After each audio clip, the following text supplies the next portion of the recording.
Welcome to TechCS Engineering. Hello students. Here I am Himanshi Agrawal. Here I am explaining if else if later statement with program in C, C++, C has Java, Python programming language. मैं if else statement के ऊपर कई सारी videos को upload कर चुके हैं. It means number of videos मेरी इस चैनल पर आ चुकी हैं इस कोर्स से रिलेटेड. और इफ एल्स स्टेटमेंट के ऊपर भी काफी वीडियोस मैंने डाली हैं, जिसमें पहली वीडियो मेरी overview of if else statement था. इतनी सारी वीडियोस इफ एल्स स्टेटमेंट की इसलिए भी हो रही हैं क्योंकि मैं इसमें आपको एक एक प्रोग्राम, एक एक बेसिक्स, एक एक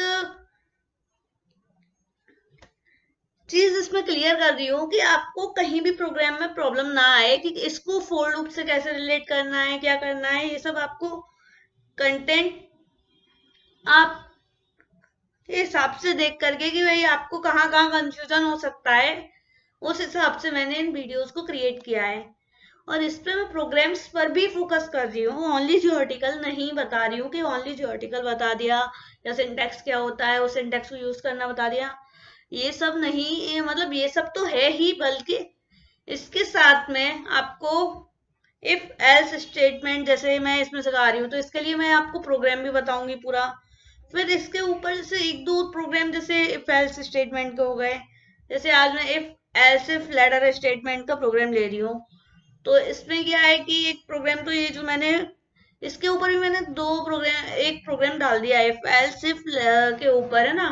तो वो प्रोग्राम डाला जिससे आपको इफ एल्स इफ समझ आ सके कि क्या होता है, तभी तो आप लैडर को समझेंगे कि लैडर क्या होता है. तो इसके लिए मेरी इसके ऊपर भी कुछ वीडियोस आ चुकी हैं, है ना. तो देखते हैं कि इफ एल्स पे कौन कौन सी वीडियोस आ चुकी हैं और उनमें मैंने क्या क्या आपको एक्सप्लेन किया है. आपको और अच्छा क्लियर हो जाएगा. तो आप उन वीडियोस को देखेंगे तो आपको इफ एल्स स्टेटमेंट पूरा एक सीक्वेंस में क्लियर होगा, है ना. अभी मैं कुछ और वीडियोस भी अपलोड करूंगी इफ एल्स के ऊपर की, जैसे नेस्टेड इफ का रह गया है, फिर इसमें भी इफ एल्स इफ लेडर का जैसे ये वीडियो है. इसके बाद भी देखते हो इफ एल्स इफ लेडर के ऊपर जैसे लूपिंग स्टेटमेंट के साथ में भी अपन इसको चला सकते हैं, तो इसके ऊपर भी एक प्रोग्राम की वीडियो मैं इस पे अपलोड करूंगी, है ना. क्योंकि मैंने इसमें देखो अभी क्या है ना, लूपिंग स्टेटमेंट आपके लिए कोर्स में डाला हुआ है. लूपिंग स्टेटमेंट की काफी वीडियोस मैंने डाली, तो उसमें भी मैंने आपको एक एक सिंटैक्स, एक एक सिंबल्स को क्लियर किया आपको कि कहाँ पर क्या एरर आ सकता है, कहाँ पर कैसे वर्क करना है. तो वो सब आपको मैंने उस अपनी सारी वीडियोस में यही देख करके बना रही हूँ कि आपको हर एक प्रॉब्लम से निकाला जा सके, है ना. तो देखते हैं कि इफ एल्स स्टेटमेंट पर कितनी वीडियोस आ चुकी हैं और उनमें मैंने क्या क्या सिखाया है. तो मेरी इफ एल्स स्टेटमेंट के ऊपर नंबर ऑफ वीडियोस अपलोड हो चुकी हैं, जिसमें से पहली जो मेरी वीडियो थी उसमें overview of if else statement सिखाया था. दूसरी वीडियो में इफ स्टेटमेंट विद प्रोग्राम, और मेरी तीसरी वीडियो जो थी उसमें आपने सीखा कि इफ एल्स स्टेटमेंट क्या होता है, कैसे वर्क करता है, और एक इफ एल्स स्टेटमेंट का प्रोग्राम भी बनाना आप सभी ने समझा था, है ना. उसके बाद में मेरी जो लास्ट में कॉल्स के बाद जो मेरी कुछ वीडियोस जो आई थी, वो मेरी इफ एल्स स्टेटमेंट को लूपिंग स्टेटमेंट के साथ में कैसे कनेक्ट करते हैं उसके ऊपर थी. कि फोर लूप के साथ कैसे कनेक्ट करना है इफ एल्स स्टेटमेंट को, व्हाइल लूप के साथ कैसे कनेक्ट करना है, डू व्हाइल के साथ कैसे कनेक्ट करना है, उन तीनों को आप कैसे चेंज कर सकते हो उनके ऊपर भी थी, है ना. तो ऐसे मेरी काफी सारी वीडियोस इफ एल्स स्टेटमेंट के ऊपर बन चुकी हैं. और उसके बाद में इफ एलिफ के ऊपर भी एक मेरा प्रोग्राम वीडियो था, जिससे आप समझ सकें कि भाई इफ एलिफ होता क्या है. इसका जो पार्ट 1 था इफ एलिफ का, उसमें आपने एक प्रोग्राम भी समझा था जिसमें आप देख रहे थे कि इन सभी लैंग्वेजेस में सी, सी प्लस प्लस, सी है जावा में, पाइथन में कैसे आप इफ एल्स इफ को चला रहे हैं, है ना. और एल्स इफ का यूज कैसे किया जा रहा है और कहाँ किया जा रहा है, उसमें मैंने पूरा एकदम अच्छे से क्लियर करके बताया था. और ये जो मेरी वीडियो है और इससे पहले जो मेरी वीडियो थी वो इफ एल्स इफ लैडर का ओवरव्यू के ऊपर थी, जिसमें मैंने पूरा ओवरव्यू दिया था इफ एल्स इफ लैडर के ऊपर. तो आप उस वीडियो को जाकर के देख सकते हैं, उसका लिंक भी मैं डिस्क्रिप्शन में दे दूंगी, है ना। आज जो मेरी वीडियो है ये मेरी इफ एल्स इफ लैडर के प्रोग्राम के ऊपर है कि इसमें कैसे अपना प्रोग्राम रन करता है, इफ एल्स इफ लैडर क्या होता है, प्रोग्राम में कैसे वर्क करता है, ये सब हम आज इसमें समझेंगे। अगर आपको इफ एल्स इफ लैडर के बारे में डिटेल में पढ़ना है तो आप मेरी पहली वाली वीडियो देख सकते हैं। ओके, और ऐसी ही मेरी वीडियोस को पाने के लिए आप इस चैनल को सब्सक्राइब करें, और अगर आपको ये वीडियो पसंद आता है तो आप इस वीडियो को लाइक जरूर करें और अपने फ्रेंड्स के साथ शेयर करें, जिससे उनका भी बेनिफिट हो सके, है ना। तो आज आप सभी स्टूडेंट्स समझेंगे कि if else if ladder statement क्या होता है, if else if ladder statement का यूज क्यों और किस वजह से किया जाता है, इफ एल्स इफ लैडर का यूज करके प्रोग्राम कैसे लिखा जाता है, उसमें आउटपुट कैसे जनरेट होता है, रन कैसे कराया जाता है, वैल्यूज यूजर से इनपुट कैसे लिया जाता है, ये मैंने अपनी काफी सारी वीडियोस में भी बताया और इसमें भी मैं आपको समझाऊंगी, है ना। अगर आप मेरा पूरा कोर्स देखते हैं तो आपको प्रोग्रामिंग से रिलेटेड जितने भी डाउट्स हैं सारे क्लियर होंगे। इसलिए आप मेरे पूरे कोर्स को देखिए स्टार्टिंग से एंड तक, जो भी मेरा कोर्स अभी चल रहा है। तो इसलिए आप इस चैनल को सब्सक्राइब कर लीजिए और साथ में बेल आइकन को भी प्रेस कर लीजिए, जिससे आपको मेरे लेटेस्ट वीडियोस का नोटिफिकेशन सबसे पहले मिल सके। ओके, तो जैसे हमने इफ एल्स स्टेटमेंट के प्रोग्राम में कंडीशन दी थी, वैसे ही हम यहाँ भी देंगे। तो थोड़ा हम अभी प्रोग्राम के बारे में बात कर रहे हैं, जिससे आपको प्रोग्राम क्लियर हो, है ना, कि प्रोग्राम में हम क्या करने वाले हैं। तो उसके लिए पहले हम ओवरव्यू देखते हैं, फिर हम प्रोग्राम देखेंगे प्रोग्राम में हमको करना क्या है। तो जैसे हमने इफ एल्स स्टेटमेंट के प्रोग्राम में कंडीशन दी थी, वैसे ही इस इफ और एल्स इफ लैडर स्टेटमेंट की हेल्प से if else if ladder statement का जो प्रोग्राम आप इस वीडियो में बनाना सीखने वाले हैं, उस प्रोग्राम में भी कंडीशन उसी तरह देंगे, इफ के अंदर ही और एल्स के अंदर ही। जैसे आपने इफ और एल्स इफ दोनों में लिया था, तो एल्स इफ में जो लिया था वो भी मैं बता चुकी हूँ कि इफ में कैसे कंडीशन लेते हैं और एल्स इफ में कैसे लेते हैं। तो आप मेरे उस प्रीवियस वीडियो को देख सकते हैं, है ना।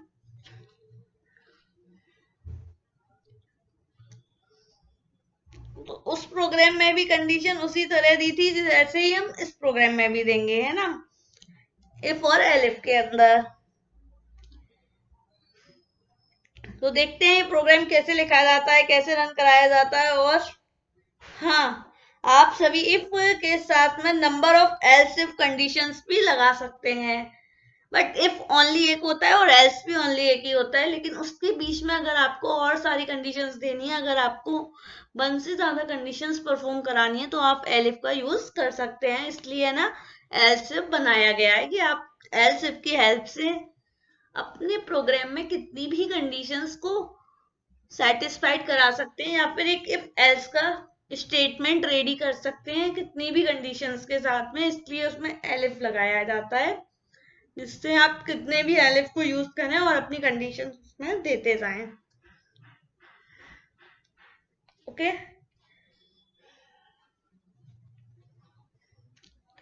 तो आज हम देखेंगे कि एलिफ इतने सारे लेते हैं तो इनमें कंडीशंस देते कैसे हैं, कैसे वर्क करता है। तो इसके ऊपर हम एक प्रोग्राम बनाने वाले हैं ग्रेडिंग सिस्टम का, तो वो अभी हम आगे इस वीडियो में समझते हैं। तो वीडियो स्टार्ट करने से पहले मैं आप सभी स्टूडेंट को एक बात क्लियर करना चाहूंगी कि इस वीडियो में किसी भी स्टूडेंट को कहीं भी कोई भी क्वेश्चन रेज हो या कोई भी कंफ्यूजन क्रिएट होता है, या कोई भी आपको लगता है कि आपको इस पर्टिकुलर टॉपिक पर आपको वीडियो चाहिए, या फिर आपको लगता है कि यहाँ पर आपको इस वीडियो में दिक्कत आ रही है, तो आप मुझे फ्रीली कमेंट बॉक्स में पूछ सकते हैं। मैं आपको हर एक क्वेश्चन का आंसर के लिए एवरी संडे एक न्यू वीडियो क्रिएट करूंगी और उसमें आपके सारे क्वेश्चंस को मैं क्लियर किया करूंगी। तो आप प्लीज से क्वेश्चंस जरूर पूछें, है ना। So I will try to cover your each and every questions in your next video. or in your comment box. Okay. तो थोड़ा और बात कर लेते हैं इस कोर्स के बारे में. This is your biggest beneficial course for our technical students who wants to learn beginner to advanced programming course, who wants to improve our coding or programming skills. They can subscribe my channel or press the bell icon for my new uploaded videos. Okay.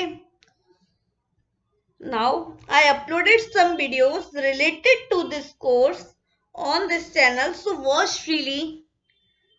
और हाँ, subscribe my channel or press the bell icon for easily reach to my new uploaded videos. This is your biggest beneficial course, so please subscribe or press the bell icon. Okay, so now we start today's session. Today's our topic is if else if ladder statement with program in C, C++, C has Java, Python programming language. Okay तो बात करते हैं if else if ladder statement क्या होता है, कैसे work करता है, इसको कंडीशनल स्टेटमेंट क्यों कहते हैं.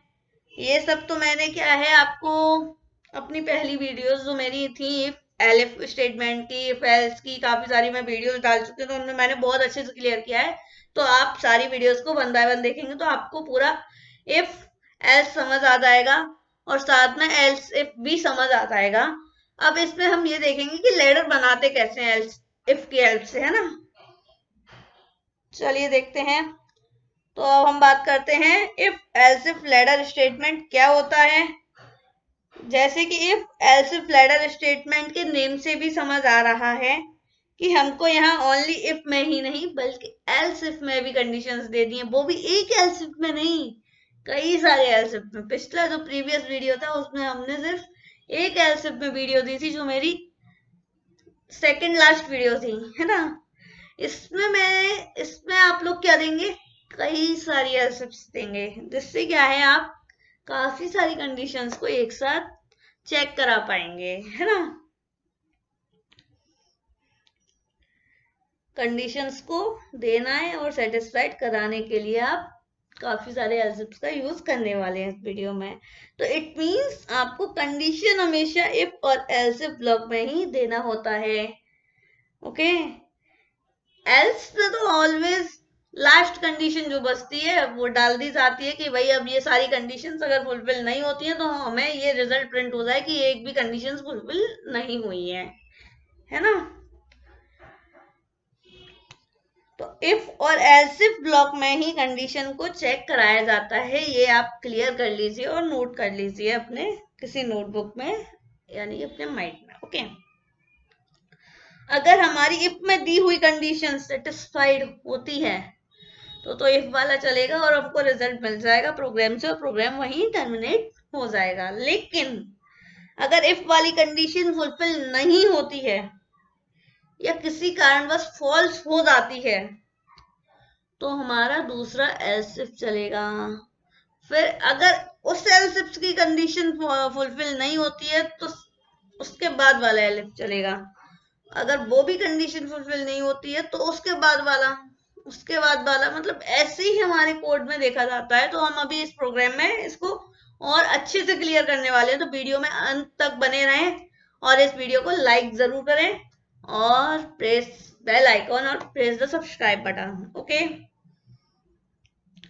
तो जैसा कि मैंने वीडियो की स्टार्टिंग में बताया था कि इस वीडियो में मैं आप सभी स्टूडेंट्स को if else if ladder statement का प्रोग्राम बताने जा रही हूँ. वो प्रोग्राम कैसे बनाना है, कैसे रन कराना है, कैसे आउटपुट जनरेट करना है, वही सब कई सारे बेसिक्स, ऐसे ही कई सारे बेसिक्स आपको इस वीडियो में मैं क्लियर कराने वाली हूँ.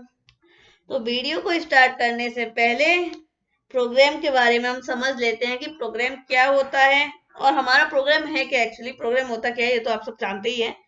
यहाँ आपको देखना है कि प्रोग्राम में आपको करना क्या है और क्या क्या रन कराना है और प्रोग्राम में करना क्या है, क्या आउटपुट जनरेट कराना है, क्या इनपुट देना है, क्या करना है. तो यहाँ हम प्रोग्राम पहले समझ तो लें कि हम प्रोग्राम बना क्या रहे हैं. प्रोग्राम बनाने से पहले प्रोग्राम का ओवरव्यू देखना है अपन को, है ना. तो सबसे पहले आपको प्रोग्राम बनाना किसका ये देखते हैं। तो इसमें आप देख रहे होंगे, इस स्क्रीन को देख करके आपको समझ आ रहा होगा कि ग्रेडिंग सिस्टम का प्रोग्राम है जिसको आपको बनाना है राइट नाउ। तो सबसे पहले आपको प्रोग्राम में करना क्या होगा कि ग्रेडिंग सिस्टम का है, तो आपको क्या करना है इस प्रोग्राम में कि जैसे ये मार्क्स दिए हुए हैं, मार्क्स ऑब्टेन्ड मार्क्स के कंडीशंस हमने इस एलिफ वाली कंडीशन में, एल्स में, और इस लैडर, मतलब ये जो है हमारा ग्रेडिंग सिस्टम, मतलब मार्क्स के हिसाब से कौन सा ग्रेडिंग सिस्टम फॉलो हो रहा है ये पता करने के लिए हमने ये एक छोटा सा प्रोग्राम बनाया है, सिंपल सा प्रोग्राम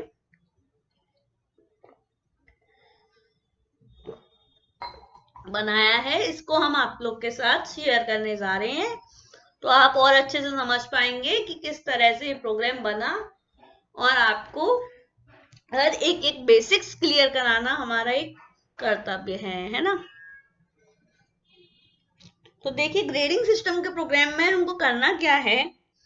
सबसे पहले आपको प्रोग्राम में क्या करना होगा, आपको प्रोग्राम में करना क्या होगा देख लेते हैं, चलिए। ओके, तो हमारा प्रोग्राम में आप सभी स्टूडेंट को एक ग्रेडिंग सिस्टम का प्रोग्राम बनाना, जो कि मैं अभी बता चुकी हूँ। ग्रेडिंग सिस्टम का प्रोग्राम बनाने के लिए आपको प्रोग्राम में क्या करना है, सबसे पहले एक वेरिएबल लेना है। तो उस वेरिएबल में हम मार्क्स को इनपुट कराएंगे, तो जो भी ऑब्टेन्ड मार्क्स स्टूडेंट्स के होंगे, तो हर बार अलग अलग ऑब्टेन्ड मार्क्स होते हैं। इंग्लिश के अलग ऑब्टेन्ड मार्क्स होंगे, हिंदी के अलग ऑब्टेन्ड मार्क्स होंगे, मैथ्स के अलग होंगे, साइंस के अलग होंगे, सोशल साइंस के अलग होंगे। तो इस तरह से काफी, मतलब 6 सब्जेक्ट्स अपने 10th में होते हैं, तो उन सबके अलग अलग ग्रेडिंग सिस्टम्स होंगे। मतलब जैसे किसी अगर क्लास में 40 स्टूडेंट्स हैं तो उनके 6 सब्जेक्ट्स हैं। अब उन 6 सब्जेक्ट्स में जरूरी नहीं है कि हर एक स्टूडेंट के 6 में एक ही ग्रेड आए, जी नहीं।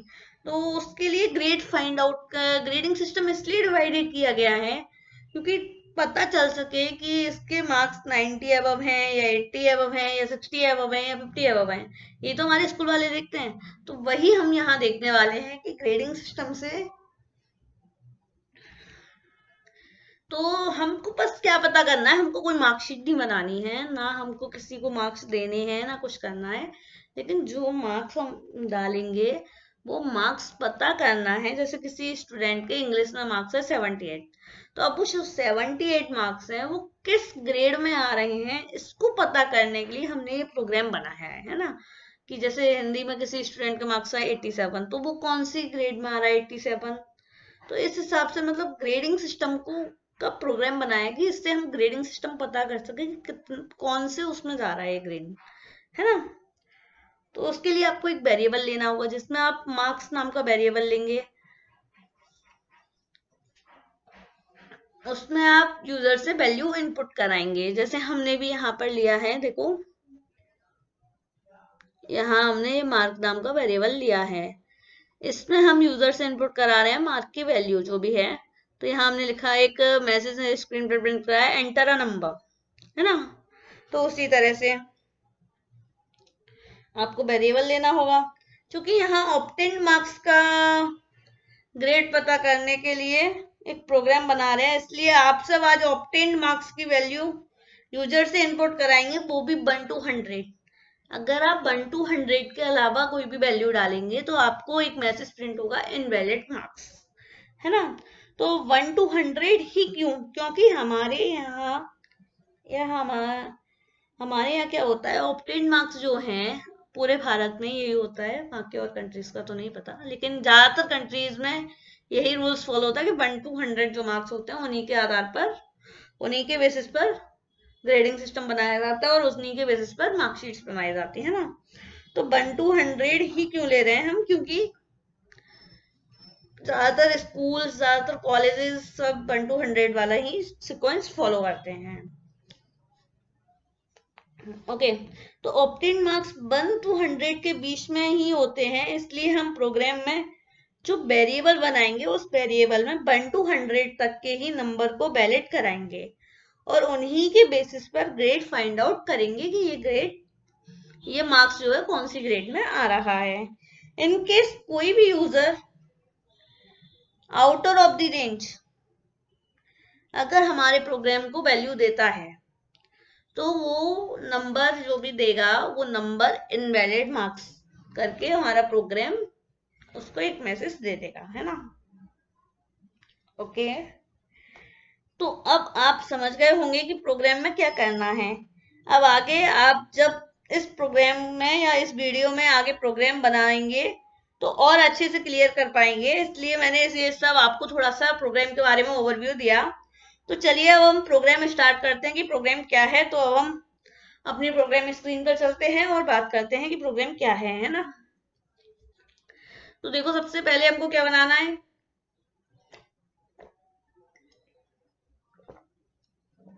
Header file, then main function जो कि हम शुरू से करते आ रहे हैं। मेन फंक्शन हमेशा कर्ली ब्रेसेस में, मेन फंक्शन का स्टेटमेंट जो है कर्ली ब्रेसेस में लिखा जाता है, यानी कोई भी स्टेटमेंट जब भी लिखा जाता है तो वो कर्ली ब्रेसेस में ही लिखा जाता है। अब देन इस प्रोग्राम में हमको करना क्या है, हम ये समझ लेते हैं कि इसमें लेटर बनेगा कैसे, है ना। बाकी तो सब बेसिक्स में पहले और भी वीडियोस में बता चुकी हूँ, तो आप वहां से भी क्लियर कर सकते हैं। तो आप इस कोर्स को पूरा देखेंगे तो आपको एक एक करके सारी वीडियोस में ज्यादा अच्छे से समझ आएगा कि कैसे क्या हो रहा है ना। तो आप इस चैनल को सब्सक्राइब जरूर करें और मेरी सारी वीडियोस को देखें, जो मैंने फर्स्ट टू एंड ये प्रोग्रामिंग कोर्स का जो मेरा प्लेलिस्ट है उसको पूरी वीडियोस को देखें आप, जिससे आपको अच्छे से क्लियर हो सके, है ना। तो देखिए, सबसे पहले आपको क्या है, आपको stdio.h हमारी सी की हेडर फाइल होती है।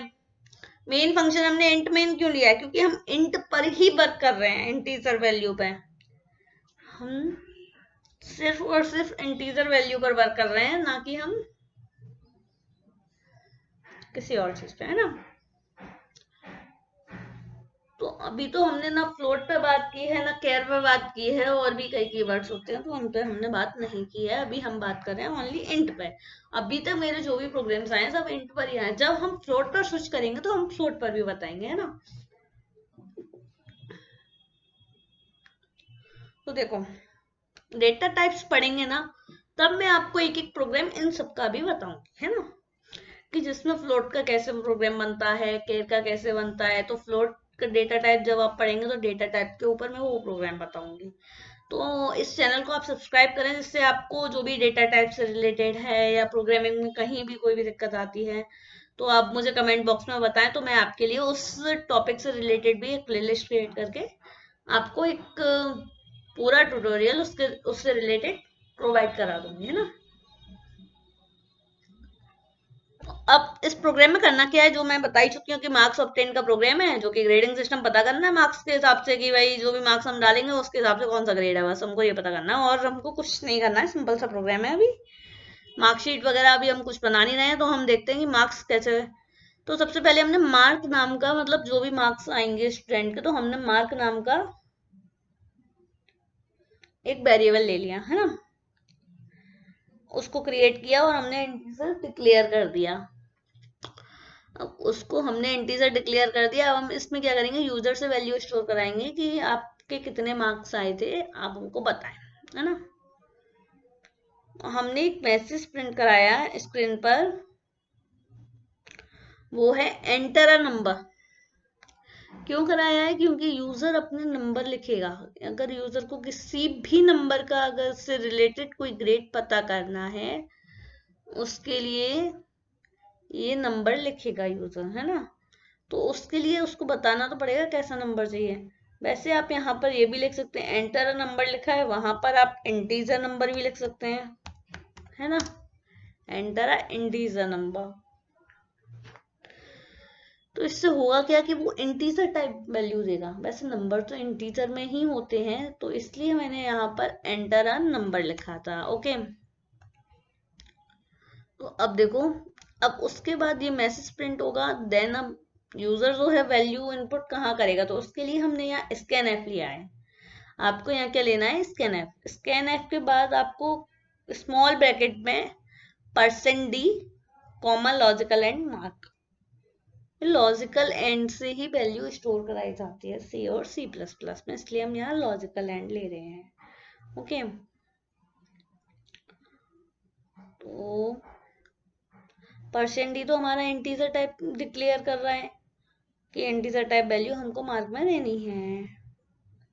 ओके, तो यहाँ हो गई वैल्यू स्टोर यूजर से, है ना। अब हम बात करते हैं कि वैल्यू स्टोर कराने के बाद में अब जो वैल्यू यूजर ने स्टोर की, अब वो वैल्यू जो है वो हमारी जाएगी इफ स्टेटमेंट के अंदर, क्योंकि अब हमारी इसके बाद नेक्स्ट लाइन क्या है, इफ स्टेटमेंट वाली। तो इफ स्टेटमेंट में क्या लिखा है, मार्क, इफ स्टेटमेंट में लिखा हुआ है मार्क इज ग्रेटर देन 95, यानी 95 से बड़ा होना चाहिए, मार्क की जो वैल्यू है वो 95 से बड़ी हो, और एंड का साइन जो होता है वो डबल लॉजिकल एंड से जो लिखा जाता है वो C, C plus plus, C hash और जावा में एक ही साइन होता है ना, एंड करके। एंड का जो साइन होता है वो डबल लॉजिकल एंड से एंड माना जाता है ना। तो एंड का मतलब है दोनों ही कंडीशन फुलफिल होनी चाहिए, 95 से ऊपर और 100 से नीचे, है ना। लेस देन, वो मतलब मार्क इज ग्रेटर देन 95 और mark is less than equals to 100, है ना। ये दोनों कंडीशंस अगर आपकी फुलफिल होंगी तो आपका ये स्टेटमेंट चलेगा। ओके, तो अब आप देखेंगे प्रिंट एफ। अब सेकंड हमारा क्या है, इसका स्टेटमेंट है, तो इसके स्टेटमेंट में क्या लिखा हुआ है, print F A plus grade. अगर हमारा मार्क की जो वैल्यू है वो 95 टू 100 के बीच आती है, इसका मतलब यही है कि 95 से बड़ी और 100 से छोटी, या 100 इक्वल।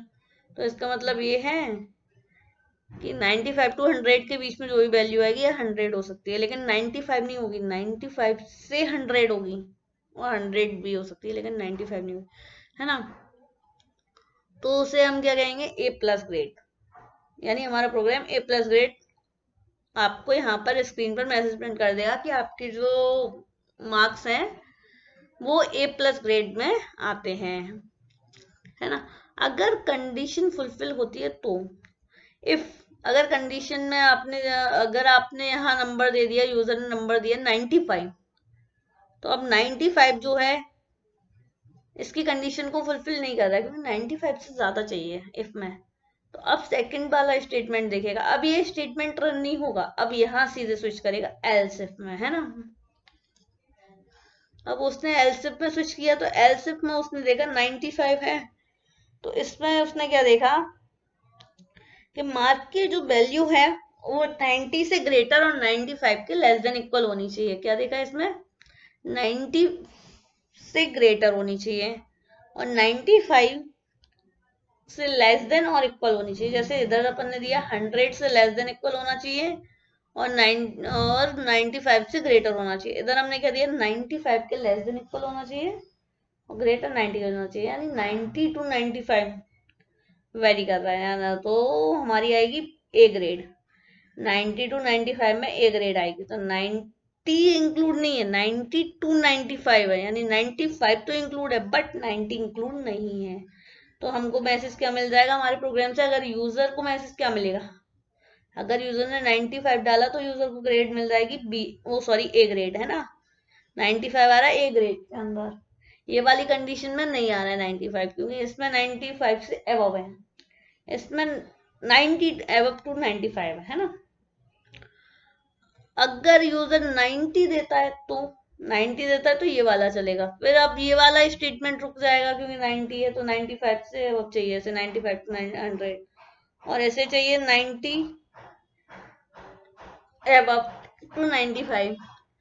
तो ये दोनों ही कंडीशंस फॉल्स हुई, तो अब जाएगा इस थर्ड वाले पर, तो 90 टू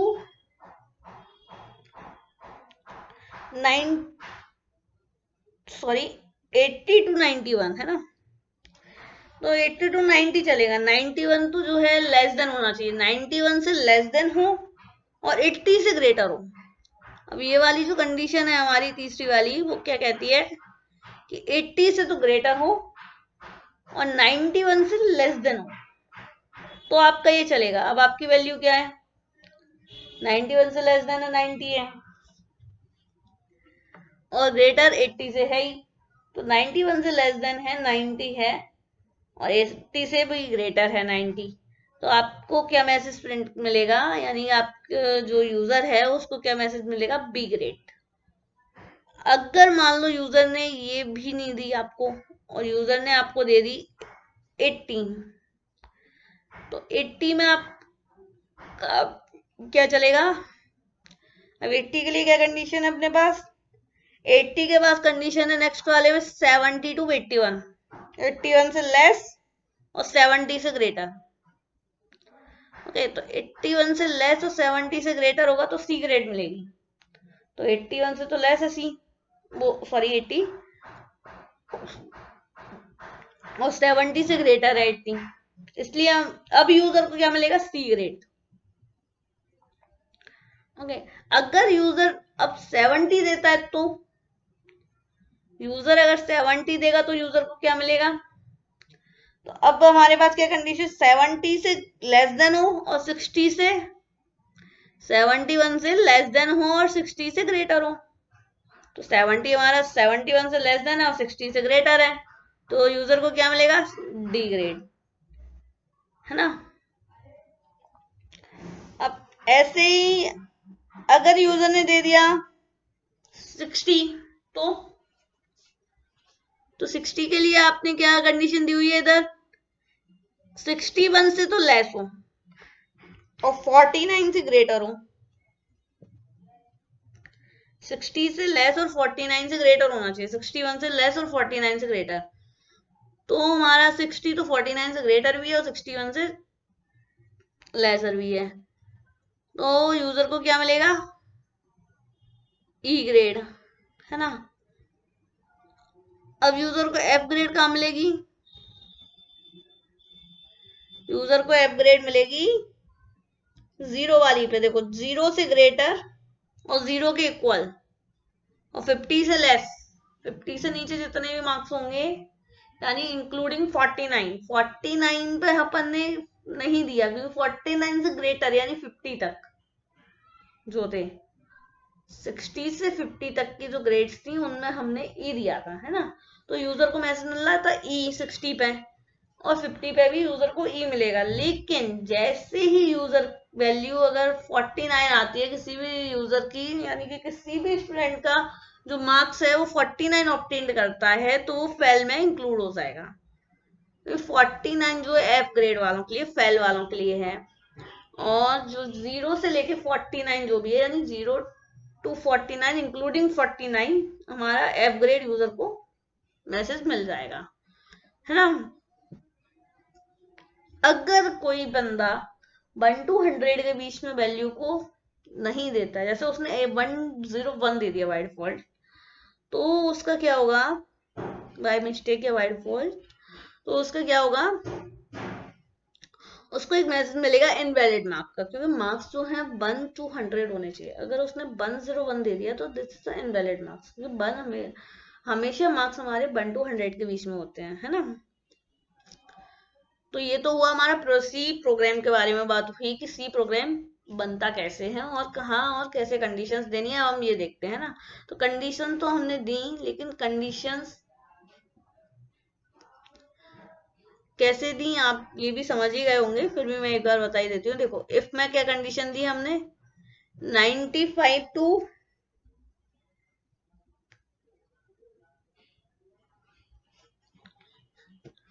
100 इक्वल, ये स्टेटमेंट चलेगा। जो भी है मैंने अभी आपको पूरा क्लियर बता ही दिया है, और भी मैंने फेल्स के जो भी डाले हैं प्रोग्राम के बारे में, तो आप वहां से इसको क्लियर कर सकते हैं। तो अब चलिए हम इसको रन करा के देखते हैं कि इसमें रिजल्ट कैसे आ रहा है। लैडर कैसे बनाना था मैंने आपको बता दिया कि लैडर में आपको क्या करना है, कुछ नहीं, पहले एक इफ लगाना है क्योंकि इफ ओनली एक लगता है और एल्स ओनली एक लगता है।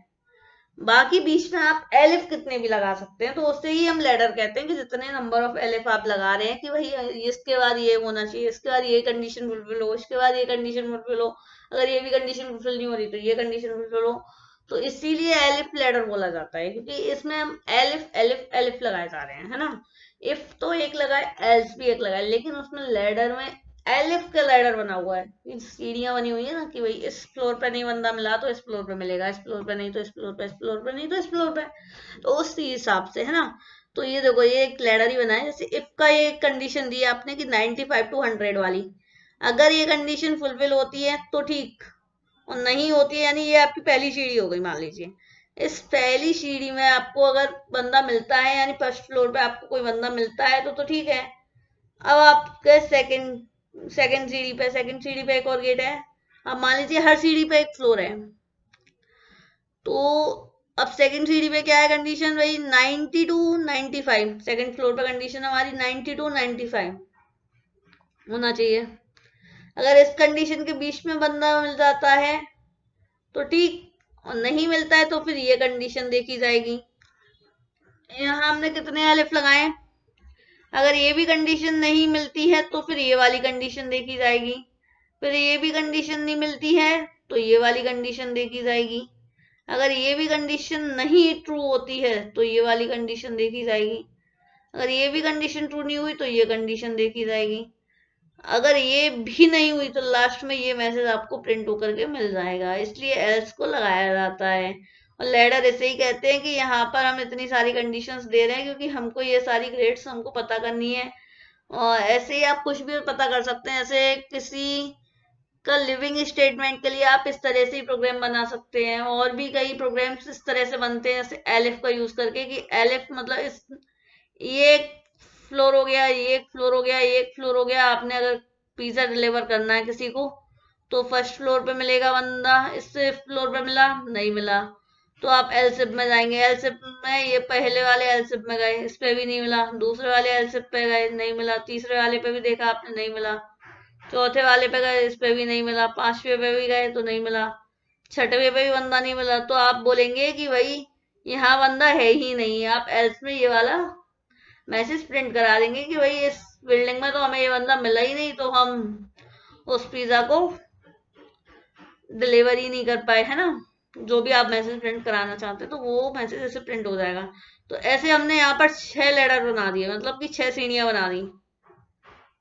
तो इसी को ही लेटर कहते हैं। 1 2 3 4 5 6 से एलिफ यूज किया आपने, तो 6 से एलिफ यूज किए, तो एलिफ जितने ज्यादा यूज करेंगे तो उसको हम लेटर का नाम दे देते हैं, है ना।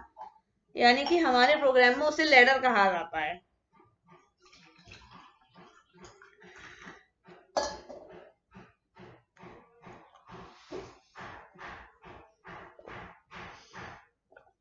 चलिए अब रन करा करके आप और अच्छे से क्लियर कर पाएंगे। अब यहाँ पर एक मैसेज प्रिंट हुआ, एंटर अ नंबर। वो कहाँ से प्रिंट हुआ, ये आपने यूजर से वैल्यू मांगने के लिए एक मैसेज प्रिंट कराया था। आपको कोई नंबर प्रिंट करना है, अगर आप यहाँ पर इंटीजर दो तो इंटीजर नंबर लिख के आते तो यूजर कंफ्यूज भी नहीं होता कि कैसा नंबर देना, लेकिन नंबर तो इंटीजर में ही देना, फ्लॉट में नहीं दे सकते अभी। तो 67 दिया हमने। अब 67 पे आया हमारा डी ग्रेड। हमने कितनी ग्रेड ली है, A plus A B C D E और एफ, 7 ग्रेड्स लिए हैं ना। तो ये हमारा है डी में। तो 67 हमारी कौन सी कंडीशन को फुलफिल कर रहा है हम ये समझते हैं ना। तो 67 में देखो सबसे पहले हमारा इफ में गया, हमने यूजर को वैल्यू दी 67 जो कि मार्क में स्टोर हो गई है ना स्कैनएप से। अब जो 67 हमारा जो मार्क में गया तो सबसे पहले इफ में जाएगा, अभी नेक्स्ट लाइन इफ है तो इफ में जाएगा, इफ में चेक करेगा कि 95 में से ग्रेटर है और 100 से स्मॉलर है या 100 के इक्वल है, क्योंकि है ही नहीं इस कंडीशन में, तो ये बिल्कुल सेटिस्फाई नहीं है। अब नेक्स्ट कंडीशन में जाएगा, यहाँ देखेगा 90 से 95 के बीच में है, यहाँ भी नहीं है। अब देखेगा यहाँ कि 80 टू 91 के बीच में नहीं है, फिर यहाँ देखेगा कि यहाँ 70 टू 81 के बीच में नहीं है। अब यहाँ देखेगा 60 टू 71, अब उसे मिल गया कि 60 टू 71 के बीच में है 67, है ना। तो अब क्या मैसेज प्रिंट होगा, ये वाला डी ग्रेड वाला। ओके, उसने ऊपर सारे छोड़ दिए। क्यों छोड़ दिए? क्योंकि वहां कंडीशन फुलफिल नहीं हो रही थी। अभी ये मैसेज प्रिंट हो गया, इसका मतलब है अब नीचे भी कोई कंडीशन ट्रू नहीं होनी है, यही कंडीशन ट्रू हो गई है तो अब कोई भी मैसेज, अब यही मैसेज आपको प्रिंट होकर के मिल जाएगा और आपका जो प्रोग्राम है वो यहीं टर्मिनेट हो जाएगा और आपको ये मैसेज मिल जाएगा। इफ एल्स में यही होता है कि सिर्फ एक कंडीशन ट्रू होती है, उसमें कोई भी एक कंडीशन ट्रू होती है। अगर ऊपर की कोई भी कंडीशन ट्रू नहीं होंगी तो फिर नीचे एल्स वाला चलेगा और एल्स में जो लिखा हुआ वो हो जाएगा ना। अगर आपका यूजर 60 देता तो आप क्या कर, तो प्रोग्राम कैसे चेक करता? तो प्रोग्राम ने ई दिया, प्रोग्राम ने, क्योंकि आप देखो अब इसमें सोचने वाली बात है। देखो 67 वाली तो आप समझ ही गए। अब वो 60 पे क्या करेगा? पहले ये वाली कंडीशन चेक करेगा, यहाँ फुलफिल नहीं हो रहा है क्योंकि 95 से अब नहीं है। अब यहाँ चेक करेगा 90 से अब नहीं है, 92 95 नहीं है। अब यहाँ चेक करेगा 82 91 नहीं है। अब यहाँ चेक करेगा कि 72 81 नहीं है। अब यहाँ चेक करेगा 62 71। अब 62 71 है लेकिन इंक्लूडिंग 60 नहीं है, ग्रेटर देन 60 है। ग्रेटर देन 60 और लेस देन 71, इसलिए यहाँ पर डी ग्रेड नहीं आई, ई ग्रेड आई। ई क्यों आई? क्योंकि इधर क्या है, लेस देन 61 है, इसलिए ई ग्रेड यहां से लिया गया। क्योंकि यहाँ हमने 60 को इंक्लूड ही नहीं किया है, इसलिए डी ग्रेड नहीं आया, यहाँ आया ई ग्रेड, है ना। तो अब क्या प्रिंट हुआ हमारे पास मैसेज? ई ग्रेड, क्योंकि ये हमारा जो 60 है वो हमारा ई ग्रेड में आ रहा है। लेकिन अगर यूजर को वैल्यू मिलती है, जैसे 49 के नीचे कोई वैल्यू मिली, कोई मान लो जैसे आपने 2 ही वैल्यू दे दी, यूजर का कोई मार्क्स आए 2, जैसे 2 कमी आते हैं स्टूडेंट्स के, ज्यादातर स्टूडेंट्स के मार्क्स एबव 30 तो रहते ही हैं, है ना, वरना 49 एबव तो अब तो पहुंच ही जाते हैं। तो देखो अब उसने 2 दिया कि किसी स्टूडेंट के मार्क्स 2 आए, अब तो 2 में एफ ग्रेड आ गई। अब ऊपर की कोई भी कंडीशन ट्रू नहीं हुई, इसलिए यहाँ पर ये मैसेज प्रिंट हुआ एफ ग्रेड। लेकिन अगर आप यहाँ पर 100 से बड़ी या 0 से छोटी वैल्यू देते हैं तो आपको क्या रिजल्ट मिलने वाला है? Invalid mark. देखो 102 दिया तो आपको क्या मिला? इनवैलिड मार्क, क्योंकि ऊपर की कोई भी कंडीशन ट्रू नहीं हुई, है ना। तो ये तो हुआ हमारा सी का प्रोग्राम। उम्मीद है आप समझ गए होंगे, लेकिन अगर नहीं भी समझ आया है या फिर इसमें कुछ डाउट रह गया है तो वो आपको C++ के प्रोग्राम में आपको और अच्छे से क्लियर होगा। तो आप वीडियो में अंत तक बने रहे। अभी मैं C++, सी हैश और जावा और पाइथन पांचों में सिखाने वाली हूँ। ये इन सब के कॉम्बिनेशन का कोर्स है तो आपको और अच्छे से आपके डाउट्स क्लियर होंगे, है ना। तो देखो सबसे पहले आईओ स्ट्रिंग, इसमें C++ में हेडर फाइल बनती है, नेम स्पेस एचटीटी देते ही हैं अपन, जो भी है using name space एचटीटी।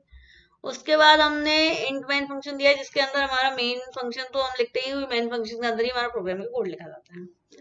Then mark नाम का एक वेरिएबल बनाया जैसे हमने सी में बनाया था, उसी तरह अब हमने यहाँ पर सी आउट का यूज किया है, प्रिंट एफ की जगह सी आउट का यूज किया है। सी आउट से हमने एक मैसेज स्क्रीन पर प्रिंट कराना है, एंटर अ नंबर, क्योंकि हमको एक नंबर यूजर से चाहिए तो एंटर अ नंबर। क्योंकि चूंकि ये मार्क ऑप्टेंड का नंबर है तो इंटीजर नंबर होना चाहिए, वो फ्लोट में भी हो सकते हैं, इसलिए हमने यहाँ पर एंटर नंबर लिखा हुआ है। लेकिन अभी हम सिर्फ इंटीजर नंबर्स पे बात कर रहे हैं। फ्लोट क्या है? इंटीजर भी हो सकते हैं और फ्लोट भी हो सकते हैं। पॉइंट वाली वैल्यू को हम फ्लोट बोलते हैं और पॉइंट नहीं भी लगाओ तो वो भी फ्लोट में आ जाता है। तो ये सब हम डेटा टाइप्स जब पढ़ेंगे तब हम उसको अच्छे से क्लियर करेंगे, तभी मैं आपको इससे रिलेटेड भी आपको एक प्रोग्राम प्रोवाइड करा दूंगी, है ना। और भी जो जो प्रोग्राम्स मुझे उस टाइम लगेंगे मैं आपको प्रोवाइड करा दूंगी। तो देखो इंट मेन हो गया अपना, हमने यूजर से इंटीजर भी, पहले हमने इंटीजर वेरिएबल एक क्रिएट कर लिया मार्क नेम का और उसमें हमने वैल्यू स्टोर कराई यूजर से, जो भी वैल्यू यूजर मतलब जो भी मार्क्स होंगे यूजर के डालेंगे, ऑब्टेन्ड मार्क्स जो भी हैं, तो उससे हम ग्रेड पता करेंगे कौन सी ग्रेड पता करनी है। यही तो प्रोग्राम हमने सी बनाया था, वही प्रोग्राम हमने इधर बनाया है हमने। तो उसमें कुछ नहीं है, इन सब में एक ही फॉर्मूला यूज होता है, एक ही सब कुछ है, बस सी उधर प्रिंट एफ और स्कैन एफ था इधर, ये प्रिंट एफ स्कैनफ, इधर क्या आता है सी आउट और सी इन, है ना। बस प्रोग्राम फुल्ली सेम है। देखो जैसे उधर भी लॉजिकल एंड जो थे मतलब डबल एंड डबल लगाए जा रहे थे जिससे एंड का वर्क करें, है ना। जैसे सी में आपने लगाया वैसे ही ये जो है सी में लगाया आपने, ये जो कंडीशन दी है उसी तरह से हमने यहाँ सी प्लस प्लस में भी दी है। तो प्रोग्राम वही सेम है, बस सी आउट से हमने इसको प्रिंट कराया इन ग्रेड्स को। तो हम इसको रन करा के दिखा देते हैं आपको, है ना। तो देखिए एंटर अ नंबर, तो यहाँ हमको कोई भी नंबर एंटर करना है सबसे पहले। क्यों क्यों करना है? क्योंकि हमको मार्क्स पता करने हैं कि ये कौन सी ग्रेड में आ रहे हैं, इसलिए हमको एक नंबर इसमें एंटर कराना है, जो कि मैंने अभी सी में भी बताया था आपको, वही सेम। तो यहाँ आपको मार्क्स ऑब्टेन जो भी आपके होंगे उस हिसाब से आपको एंटर करना है।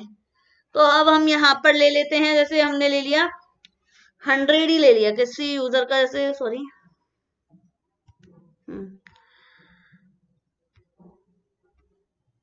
किसी यूजर का 100 आया।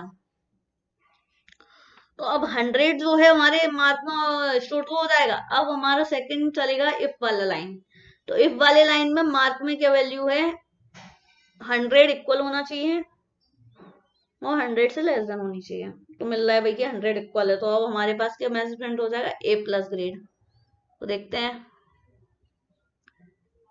अरे सॉरी, यहाँ 100 लिया और 100 पे हमारे पास आ गया ए प्लस ग्रेड, है ना। तो यहीं पर कंडीशन मैच हो गई, 100 इक्वल है, इक्वल 100 भी इंक्लूड है, इसलिए यहाँ पर ए प्लस ग्रेड आई। लेकिन बाकी सब में आपने नीचे यहाँ देखा था जैसे कि 91, जैसे आपको मैंने एक 60 वाला जो एग्जांपल इधर दिया था आपको, यहाँ पर जो 60 वाला जो एग्जांपल था, ये कंडीशन जो फुलफिल हुई थी ई ग्रेड वाली, है ना। तो ऊपर कोई कंडीशन फुलफिल नहीं हुई। तो यहाँ आप क्या देख रहे थे कि ये सारी जो कंडीशंस हैं वो लेस देन इक्वल्स के बराबर हैं, लेकिन यहाँ 100 इक्वल दिया हुआ है, बाकी औरों में इक्वल नहीं दिए, लेस देन और ग्रेटर देन के बीच में वैल्यू दी हुई है कि इन दोनों के बीच में वैल्यू होनी चाहिए, है ना। तो यहाँ 100 हमको इक्वल मिल गया, इसलिए हमको ए प्लस ग्रेड मिल गई। अगर हम यहाँ पर 100 की जगह यूजर देता वैल्यू कि 57 दे दी उसने, तो उसको कौन सी ग्रेड मिलनी चाहिए, ई ग्रेड। ई ग्रेड कैसे मिलेगी? क्योंकि सबसे पहले वो ये कंडीशन चेक करेगा कि भाई मार्क तो ये जो वैल्यू है 95 से एबव और 100 के इक्वल और ग्रेटर देन है, सॉरी लेस देन है, ये नहीं है क्योंकि 57 है तो इसके तो नहीं है। अब सेकंड कंडीशन ये चेक करेगा कि भाई 90 से ग्रेटर और 95 के इक्वल और लेस देन है, नहीं है। थर्ड वैल्यू चेक करेगा कि 80 से एवं 91 से लेस। यहाँ देखो एक कंडीशन, यहाँ पर इक्वल इक्वल लिया है दोनों में और यहाँ हमने लेस देन ग्रेटर देन के बीच में लिया। आप क्या कर सकते हैं, यहाँ पर 90 करके इक्वल भी ले सकते हैं ना, वो भी चलेगा और ऐसे भी चलेगा, है ना। तो दोनों तरफ से बस हमारी कंडीशन ये होनी चाहिए कि दोनों पे एक ही नंबर ना आ जाए, बस ये हमको ध्यान रखना है कि एक ही नंबर अगर दोनों पे आएगा तो प्रोग्राम कंफ्यूज हो जाएगा कि उसको क्या मैसेज प्रिंट कराना है ना। तो हमने इसी को ध्यान में रखते हुए यहाँ 90 लिया है, तो यहाँ पर हमने 91 से लेसर लिया है क्योंकि 91 से एबव इधर लिया हुआ है। तो 91 से लेसर लिया है क्योंकि कोई नंबर छूट भी ना जाए, ये भी हमको ध्यान में रखना होता है। अगर नंबर छूट गया तो दिक्कत, और नंबर ओवरराइट हो गया तो दिक्कत, दोनों ही केसेस में प्रॉब्लम आनी है। तो हमको ये देखना होता है कि भाई नंबर भी ना छूटे और ओवरराइट भी ना हो। ओवरराइट होगा तो प्रोग्राम एरर देगा, नंबर छूटेगा तो एरर मिलेगी, नहीं तो इनवैलिड मार्क दे देगा नंबर छूट गया तो। एल्स में हमने इनवैलिड मार्क भी तो लिखा है, तो जो नंबर छूटेंगे तो उनमें इनवैलिड मार्क्स आएगा ना।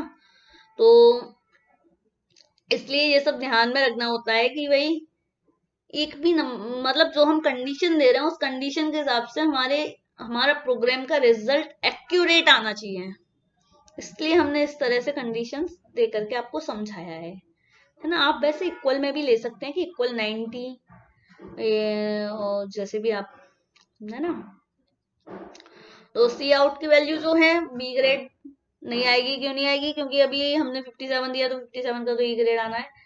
तो यहाँ भी नहीं मिलेगा, फुलफिल नहीं होगा। ई ग्रेड पे जाकर फुलफिल होगा। ई ग्रेड हमारी ये है, तो यहाँ पर क्या 49 से एवं और 61 से लेसर। तो 49 से एवं है, यस है, और 69 से लेसर है, 61 से लेसर है ना। तो ये हो गई यहाँ हमारा C++ का प्रोग्राम। तो इसमें क्या है, बस सिंपल सा है। अब जैसे आपने यहाँ पर 57 की जगह अगर आप देते हैं 81, तो आपको क्या मिलेगी, बी ग्रेड मिलेगी इसमें। 81 से बी ग्रेड क्यों मिली, क्योंकि देखो ये 95 के अबव है और 100 से लेसर, 90 से अबव, 95 से लेसर और 95 के इक्वल।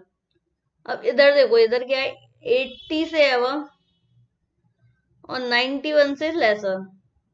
तो ये भी कंडीशन, ये कंडीशन फुलफिल हो रही है, बी ग्रेड 81 से अबव और 91 से लेसर, है ना। अगर आप देते यहाँ पर 90, ओके, तो 90 में कौन सी कंडीशन फुलफिल होती, 90 में कंडीशन फुलफिल होती ये वाली। क्यों होती, क्योंकि ये 95 से अबव है, ये वाली कंडीशन फुलफिल हुई, बी ग्रेड वाली, सॉरी।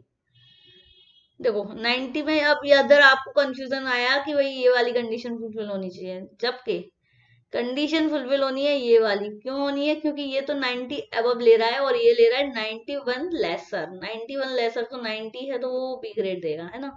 तो यहाँ 90 छूटा भी नहीं और 90 आ भी गया। देखो इधर क्या है ना, अगर आप 90 का यहाँ पर 90 ग्रेटर देन इक्वल्स 90 कर देते, sorry mark greater than equal 90 कर देते, तो 90 यहाँ पर इंक्लूड हो जाता। तो यहाँ पर आपको लेसर 90 लेना होता, है ना। लेकिन आपने यहाँ ग्रेटर 90 कर दिया और यहाँ पर लेसर 90 कर दिया, तो आपका 90 छूट जाता बीच में, तो आपको दिक्कत हो जाती है। अगर आप यहाँ पर जैसे 91 की जगह 90 कर देते अभी लेसर में, तो आपका जो रिजल्ट है वो कुछ और ही आएगा, इनवैलिड मार्क्स दे देगा, देखना। अब आपके पास इनवैलिड मार्क आया, क्यों आया, क्योंकि आपने इसमें 90 छोड़ दिया बीच में कंडीशन में।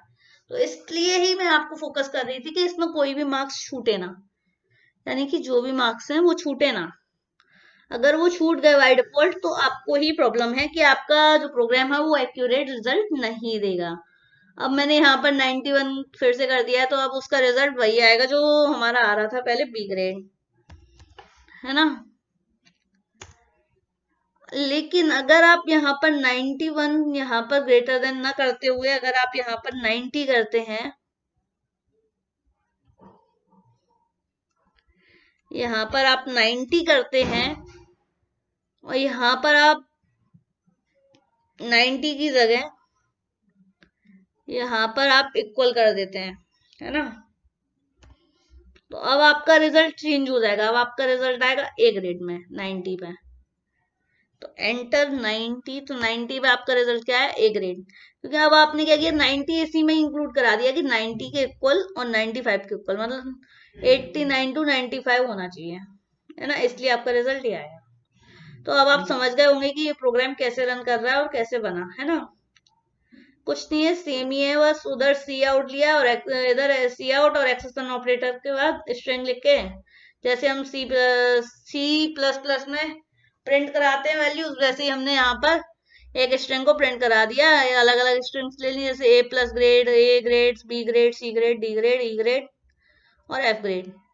अब देखते हैं सी है इसका, तो आपको उसमें भी और अच्छे से समझ आएगा, है ना।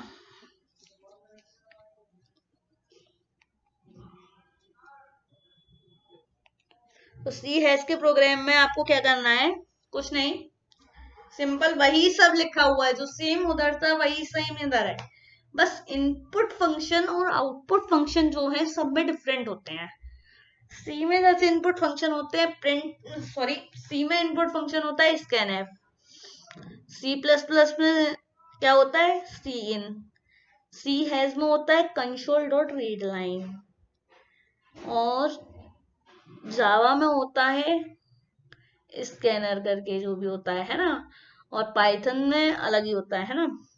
पाइथन में तो डायरेक्टली इनपुट ले लेते हैं इनपुट फंक्शन से, तो वो तो इनपुट फंक्शन ही होता है उसका, है ना। तो जो सी प्लस प्लस, सी है, जावा है, उसके कोड क्या है, ज्यादातर सेम ही होते हैं सारे, है ना। उसमें क्या है, ज्यादा कुछ डिफरेंट नहीं होता, बस इनपुट आउटपुट फंक्शंस जो हैं वो उनको डिफाइन करना अलग अलग है। जैसे सी में है प्रिंट एफ से output function, C plus plus में है सी आउट और प्लस एक्सेप्शन ऑपरेटर, और सी हैज में है कंसोल डॉट राइट लाइन या कंसोल डॉट राइट, और जावा में है system dot out dot println या फिर प्रिंट ओनली, है ना, system dot out dot print. तो ये बस यही डिफरेंस है इसमें, सी में, सी प्लस प्लस में, सी है, जावा में। कोड ऑलमोस्ट सेम ही होते हैं इन चारों के ही। ये जैसे आपने यहाँ पर इफ का लिया है, तो इफ का जो कोड वहां पर जैसे कंडीशन दी थी वैसी कंडीशन इधर दी है, जैसे स्टेटमेंट में लिख रहे थे वैसे लिया है, सिर्फ इनपुट फंक्शन जो है कंसोल डॉट राइट लाइन, सी का, सी हैश का और जावा का तो डिफाइंड फंक्शन भी एक सही होता है। सी प्लस प्लस में थोड़ा डिफरेंट होता है क्योंकि उसमें एक्सर्शन ऑपरेटर और इंसर्शन ऑपरेटर का यूज किया जाता है, इनपुट के लिए इंसर्शन और आउटपुट के लिए एक्सर्शन ऑपरेटर। जबकि सी हैज में और जावा में और सी में सब में क्या होता है, स्मॉल ब्रैकेट्स में अपनी स्ट्रिंग प्रिंट करा दी जाती है आउटपुट में, या फिर हम जो भी आउटपुट प्रिंट कराना चाहते हैं तो वो आउटपुट जो भी हम प्रिंट स्क्रीन पर चाहते हैं वो हम स्मॉल ब्रेसेस में देते हैं, है ना, सी में, सी हैज में और जावा में। जबकि उसमें क्या होता है, डायरेक्टली हम लिख देते हैं, इंसर्शन और एक्सर्शन ऑपरेटर लगाना होता है। जैसे सी आउट के लिए यानी कोई भी चीज प्रिंट करानी है तो सी आउट एक्सर्शन ऑपरेटर, देन जो भी आपको प्रिंट कराना है वो आप लिख सकते हैं। अगर आपको एक और चीज प्रिंट करानी है, जैसे आपको किसी की वैल्यू प्रिंट करानी है और देन फिर सेपरेशन प्रिंट कराना है, तो ये भी मैं आपको और वीडियोस में बता चुकी हूँ, तो आप उनको देखें तो आपको अच्छे से समझ आया, जिसमें मुझे जरूरत पड़ी तो मैंने उसमें अच्छे से आपको क्लियर भी कराया था, है ना। तो बस अब आपको इस प्रोग्राम में करना क्या है, कुछ नहीं, यूजिंग सिस्टम लिया, नेम स्पेस, कंडीशनल, क्योंकि अभी हम कंडीशनल पर ही वर्क कर रहे हैं, लूपिंग स्टेटमेंट भी हमारा कंडीशनल पे था, इफ एल्स स्टेटमेंट भी हमारा कंडीशनल पे है, तो इफ एल्स स्टेटमेंट का पार्टी तो है इफ एल्स इफ लैडर, इसलिए तो अब यहाँ हमने लैडर बनाया है इफ एल्स इफ का, तो इसलिए हमने क्लास किस नाम से बनाई, इफ एल्स इफ स्टेटमेंट से। अब void मेन फंक्शन है उसकी जगह पे हमने यहाँ इंट मेन फंक्शन लिया है। इंट मेन फंक्शन क्यों लिया है, जैसे हम सी में इंट मेन फंक्शन ले रहे थे, इंटीजर पर वर्क कर रहे थे पूरा, इसलिए ऐसे ही हमने यहाँ भी इंट मेन फंक्शन लिया है, क्योंकि हम यहाँ पर सारा वर्क इंटीजर पर कर रहे हैं। void की जगह इंट इसलिए लिया कि मैंने आपको बोला भी था पहले किसी वीडियो में कि मैं आपको void की जगह इंट लेना भी बताऊंगी, तो यहाँ पर मैंने इंट को लेकर के आपको एक प्रोग्राम बना करके बताया है। इस प्रोग्राम में भी इंटीजर वैल्यू पर ही हम वर्क कर रहे हैं, क्योंकि मार्क्स जो है हमारे इंटीजर में ही होते हैं, है ना। तो हमने यहाँ इंट मेन फंक्शन लिया है, देन एक मैसेज प्रिंट कराया है इस पे आउटपुट स्क्रीन पे कि एंटर अ नंबर, जिससे यूजर जो है अपने नंबर जो भी है, मतलब किसी भी स्टूडेंट का नंबर कोई भी टीचर उस पर डाले और ग्रेड पता कर ले, है ना, कि इसके स्कूल के हिसाब से क्या ग्रेड है। तो देखो, तो यहाँ पर अब यूजर जैसे नंबर डालेगा तो नंबर हमको मार्क नाम का हमने जो इंटीजर वेरिएबल एक डिफाइन किया है, डिक्लेयर किया है, तो हमने एक वेरिएबल बनाया, उस वेरिएबल में हम वैल्यू कैसे स्टोर कराएंगे। अब यूजर ने जो वैल्यू दी है वो कंसोल डॉट रीड लाइन से पहले पढ़ा जाएगा, उसके बाद में फिर कन्वर्ट डॉट टू इंट से, टू इंट 32 से इंटीजर में कन्वर्ट करके मार्क में वैल्यू को स्टोर करा दिया जाएगा। देन फिर मार्क में वैल्यू, जो भी मार्क की वैल्यू होगी वो इफ फेच करेगा, क्योंकि सेकेंड लाइन इफ है, तो इफ में अगर कंडीशन ट्रू होती है, जैसे मार्क की वैल्यू 95 है, मार्क की वैल्यू 95 है, तो इफ में कंडीशन मैच नहीं हो रही। अगर मार्क की वैल्यू 100 होती है तो मैच करेगी, अगर मार्क की वैल्यू 98 होती है तो इफ की वैल्यू मैच करेगी, तो हमारे पास क्या मिलेगा, ए प्लस ग्रेड। अगर मार्क की वैल्यू 96 होती है तो भी मिलेगा, 95 होगी तो नहीं मिलेगा, 95 होगी तो क्या मिलेगा हमको, ए ग्रेड। क्यों मिलेगा, क्योंकि 95 अब इसमें है ना। अब देखो इधर हमने कंडीशन और अलग तरीके से ली है, जैसे 95 की जो कंडीशन है लेस देन इक्वल्स टू में इधर लिया, ऊपर ग्रेटर देन में लिया था, यहाँ लेस देन इक्वल्स टू में लिया हुआ है ना। तो यहाँ आपको क्या 95 में मिलेगा ए ग्रेड। ओके, अगर यूजर देता 95 की जगह अगर यूजर ने दे दी होती आपको 80, तो आपकी वैल्यू कहाँ जाती? अब ये वाला सेटिस्फाइड नहीं होता और ये भी सेटिस्फाइड नहीं होता, क्योंकि इसमें 80 से ग्रेटर है, इसमें है 80 से लेसर, क्योंकि 81 से लेसर मांग रहा है, 80 से नहीं 81 से लेसर। अगर 80 से लेसर मांगता तो क्या आता? इनवैलिड मार्क, जो कि हमने सी प्लस प्लस का भी एग्जाम्पल में देखा था, है ना। तो यहाँ उसके पास क्या आएगा? C grade.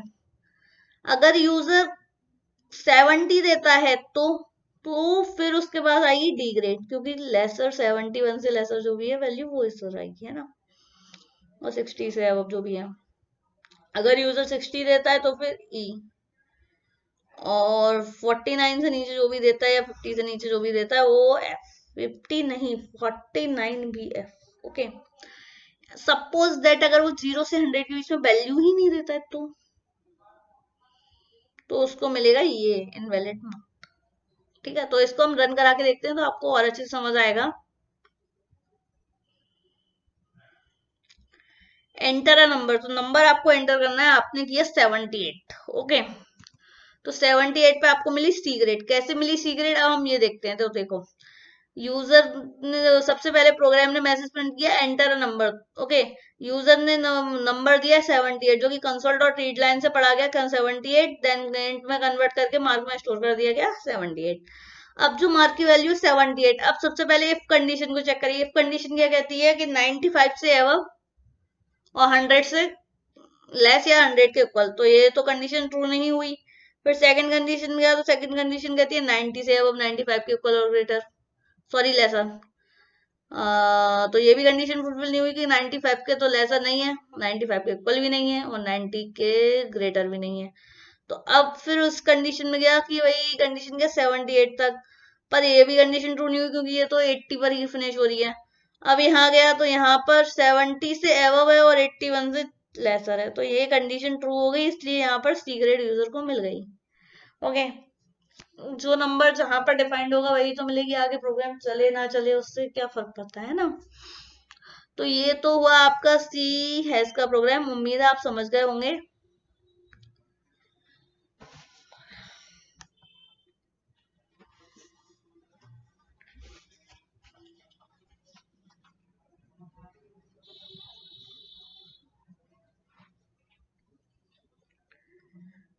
उम्मीद है आप समझ गए होंगे कि सी हैश के प्रोग्राम में क्या हो रहा था। बस सेम से ही लिखा हुआ है जो उधर लिखा था। जैसे इधर प्रिंट एफ लिखा है हमने, प्रिंट एफ प्रिंट कराने के लिए, तो यहाँ हमने लिखा है कंसोल डॉट राइट लाइन। हर एक जगह देखो, है ना, सेम ही है। प्रिंट एफ की जगह console dot write line, console dot write line, और कोड तो पूरा सेम ही है, बस प्रिंट एफ की जगह पर हमने यहाँ पर कंसोल डॉट राइट लाइन लिखा हुआ है। ऐसे ही हमने सी प्लस प्लस में लिखा हुआ है, सी आउट लिखा हुआ, सी आउट देन एक्सेप्शन ऑपरेटर और स्ट्रिंग प्रिंट करा दी है ना। तो ये सब सेम ही है, सिंपल है ना। अब देखते हैं जावा का प्रोग्राम। सी, सी प्लस प्लस और सी हैश के प्रोग्राम्स हो गए हैं। अब देखते हैं जावा के प्रोग्राम में।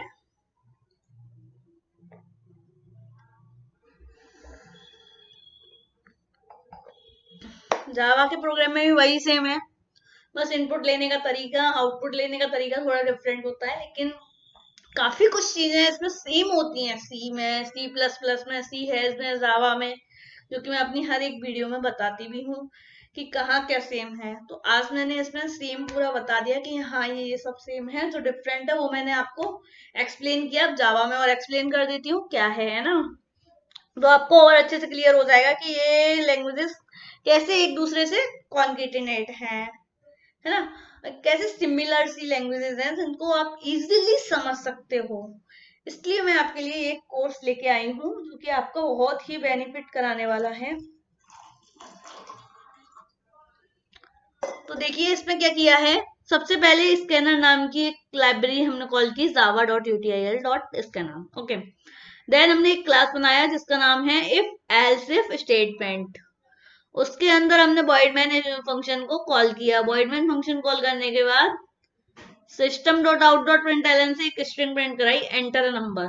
क्यों प्रिंट कराई? क्योंकि ये मैसेज हमको यूजर को देना था कि भाई जो भी आपके नंबर है या जो भी किसी भी स्टूडेंट के नंबर है, जिस नंबर की आपको ग्रेड समझ में नहीं आ रही है तो आप यहाँ डालें, जिससे आपको हम ग्रेड बता सके, यानी हमारा प्रोग्राम ग्रेड बता सके।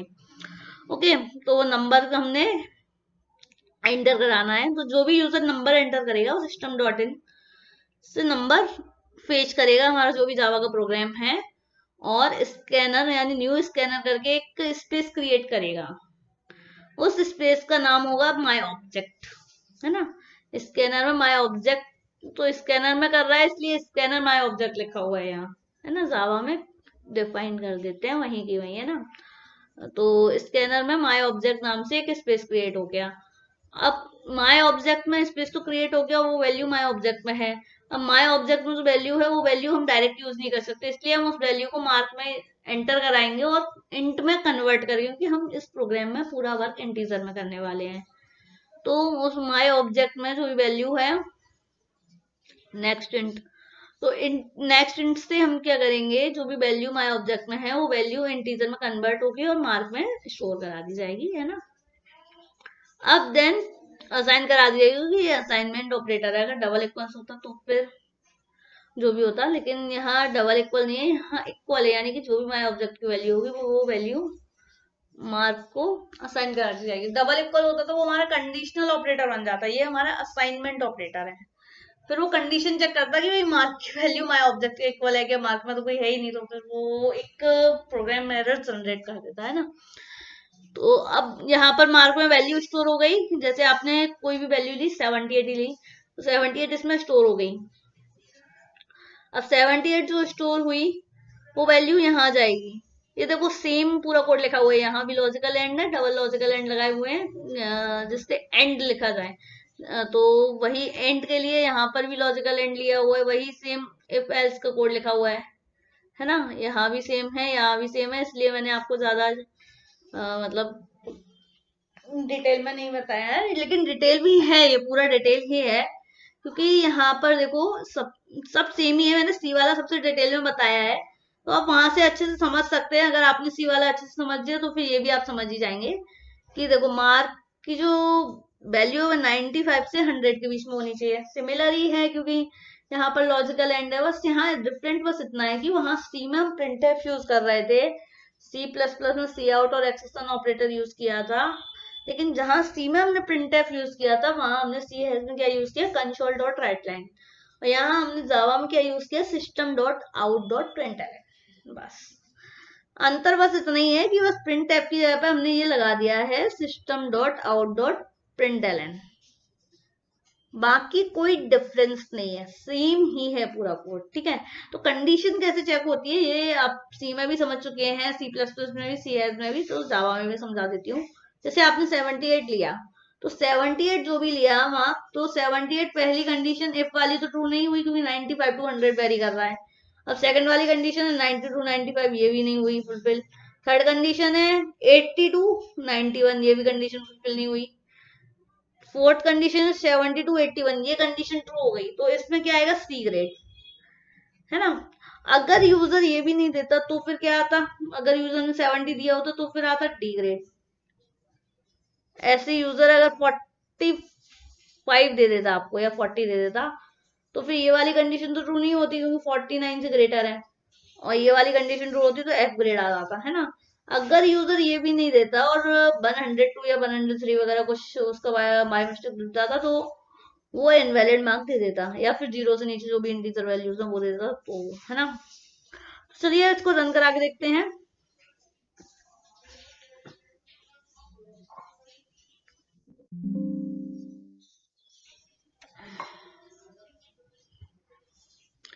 तो इसमें क्या हो रहा है, सबसे पहले एंटर नंबर उसने मांगा, तो नंबर हमने दिया 45, तो 45 का आ गया एफ ग्रेड, जो कि मैंने अभी आपको बताया था। तो ऐसे ही सारे चलते हैं, सी है, सी प्लस प्लस है, सी है, और जावा में भी ऐसे ही वर्क करता है। अगर आप नंबर देते कुछ और, तो मतलब ऊपर की सारी कंडीशंस को फॉल्स करके उसने सीधे कंडीशन कौन सी चलाई, ये वाली, क्योंकि सारी कंडीशन ही फॉल्स हो रही है, सिर्फ एक ही कंडीशन ट्रू हो रही है, वो है ये वाली कि 50 से लेसर जो भी है वैल्यूज या 49 से जो भी लेसर है वो सारी अपग्रेड में आएंगी, इसलिए आपने 45 दिया तो अपग्रेड आ गया। ऐसे ही आप अगर 45 की जगह 103 दे देते तो इनवैलिड मार्क्स आ जाता।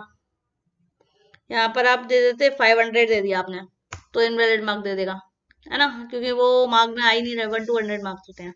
आप देख लेते हैं पाइथन का प्रोग्राम जल्दी से बस। तो पाइथन के प्रोग्राम में थोड़ा डिफरेंस है, देखो वो सब तो सेम थे, C++, सी हैश, जावा, पाइथन वगैरह। अब इसमें क्या डिफरेंस है, इसमें देखो जो डबल लॉजिकल एंड वाला जो एंड लगा रहे थे, यहाँ पर हम डायरेक्टली सिर्फ एंड लिख रहे हैं, यहाँ हम लॉजिकल एंड वगैरह नहीं लगा रहे हैं, यहाँ हम एंड लिख रहे हैं। यहाँ बस इतना ही डिफरेंस है कि यहाँ हम एंड लिख रहे हैं, और यहाँ प्रिंट एफ की जगह प्रिंट लिया हुआ है हमने। और दूसरा सेमी को सॉरी कॉलन क्यों लिया हुआ है, कॉलन यहाँ पर जो भी स्टेटमेंट है कॉलन लगा करके एंटर देके लिखा जाता है, जिससे हमारे पास एक टैब आ सके, है ना। कॉलन में ही लिखा जाता है। इधर अपन इन सब लैंग्वेजेस में हम क्या कर रहे थे कि स्टेटमेंट जो है कर्ली ब्रेसेस में लिखा जा रहा था, लेकिन इसमें स्टेटमेंट जो है कॉलन दे करके एंटर दे देते हैं तो टैब आ जाता है, उस टैब में लिखा जाता है। तो वही सेम कंडीशंस लिखी हुई है, लेकिन यहाँ पर देखो उधर हम यहाँ पर एल्स यूज कर रहे थे, लेकिन यहाँ पर हम यूज कर रहे हैं एलिफ, है ना, ये लिखा हुआ एलिफ एलिफ एलिफ एलिफ, ये एक डिफरेंस है ना। तो बस इतना ही डिफरेंस है, इसको हम रन करा के देखते हैं और समझते हैं कि ये प्रोग्राम क्या है। तो सबसे पहले हमने क्या किया, मार्क में एक मैसेज प्रिंट कराया, एंटर अ नंबर। तो एक नंबर हमको एंटर कराना है यूजर से, तो हमने जैसे यहाँ पर नंबर दे दिया 67। अब 67 जो नंबर दिया इनपुट फंक्शन से इनपुट होगा, और इंट फंक्शन से इंटीजर में कन्वर्ट होकर करके मार्क में स्टोर हो जाएगा। ओके, अब ये 67 की जो वैल्यू है वो क्या आनी चाहिए, ये हम पहले पता करते हैं। तो सबसे पहले वो चेक करेगा कि इफ मैं मार्क 90 से एवब, सॉरी हाँ 90 से एवब और 100 से नीचे, यहाँ गड़बड़ हो गई है, 90 नहीं है 95, वहां भी अपन 95 ही ले रहे थे, तो 95 है ना। 95 से ग्रेटर, 100 से नीचे नहीं है, 90 से अब है नहीं है, 67 कहाँ जा रहा है, सीधा 67 जा रहा है इस वाली कंडीशन में, है ना, 12 वाली लाइन में 62 71। तो ये चलेगा, तो इसके बाद आएगा डी ग्रेड। कैसे आएगा, क्योंकि ये कंडीशन फॉल्स, ये कंडीशन भी फॉल्स, ये भी फॉल्स, ये भी फॉल्स, ये ट्रू, तब डी ग्रेड आया। तो यहाँ पर देखो 67 दिया, एंटर किया, डी ग्रेड। ओके, तो ऐसे ही वर्क करता है, इसमें बस कुछ नहीं है, जो सेम सा ही है कि यहाँ आपको क्या क्या करना था और क्या क्या डिफरेंस थे वो मैंने बता दिया आपको। इनवैलिड मार्क्स किस कंडीशन में देता है, जैसे उन सब में दे रहा था उसी तरह से यहाँ पर भी देगा। जैसे आपने 70 दिया तो आपको जो भी ग्रेड होगी 70 के हिसाब से वही ग्रेड आएगी, यानी डी ग्रेड, क्योंकि डी ग्रेड यहीं पर डी ग्रेड आ रही है कि यहाँ 70 फुलफिल हो रहा है। लेकिन अगर आप यहाँ पर 70 की जगह 700 देते हैं तो 700 कोई मार्क्स ही नहीं है, क्योंकि 100 तक ही आते हैं मार्क्स, तो इनवैलिड मार्क्स आ गया आपका। तो यही हमारा प्रोग्राम था, है ना। तो आज की इस वीडियो में इतना ही। उम्मीद है आप समझ गए होंगे कि ये प्रोग्राम क्या है, कैसे वर्क करता है।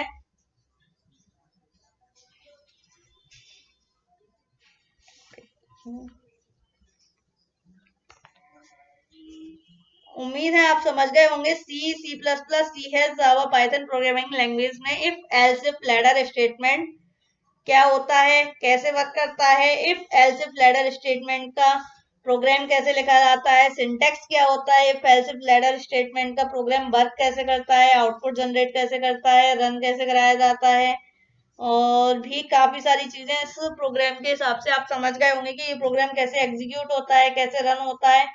So like this video, share this video and subscribe my channel for finding latest updated of my channel, or press the bell icon for finding easily my new latest uploaded videos. Thanks for watching. Like, share and subscribe my channel or press the bell icon.